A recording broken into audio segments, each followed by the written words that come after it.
Donald Trump has attacked Hillary Clinton for supporting the war in Iraq while saying he opposed it strongly quite early on. And as evidence, he points to a profile of himself in Esquire magazine.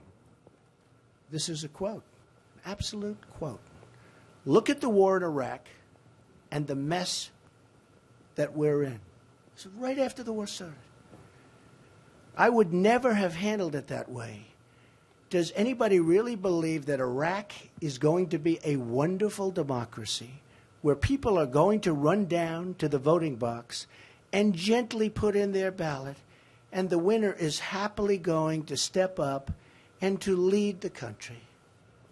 So when did Trump tell the magazine those words? Let's go to the timeline, and we'll start with September of 2002, when there was a lot of talk about a possible war, and Trump was on the Howard Stern show. This is what he said.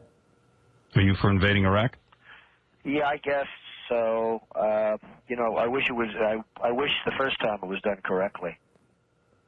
So we move through the holidays and we move into March 20th. The ground war begins, and the very next day, Trump says that it looks like a tremendous success from a military standpoint. But less than a week later, he tells the Washington Post, the war's a mess. What changed? Well, there were a lot of successes, but there were some casualties. An American servicewoman was captured. Maybe that was it. We don't know. But we do know that by September, this is what he was saying. Trump said it wasn't a mistake to fight terrorism and fight it hard. And I guess maybe if I had to do it, I would have fought terrorism, but not necessarily Iraq. So where is that strong condemnation from Esquire magazine? Well, you're not going to find it down in these months.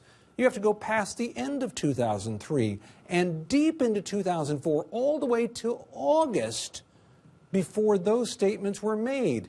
And a lot of people were now speaking out against the war. So we know this. Trump was for the war before it started. We know that he did say some things early on against the war, but that strong condemnation that he said came right after the war started actually came a year and a half into the fighting, almost. By that time, as we said, a lot of people were against it. Esquire magazine was pushing this out online today as proof of what they say is Trump's continued lying. We're going to have to agree with them on that and say, in terms of his claim of the strong condemnation right after the war started, that is false.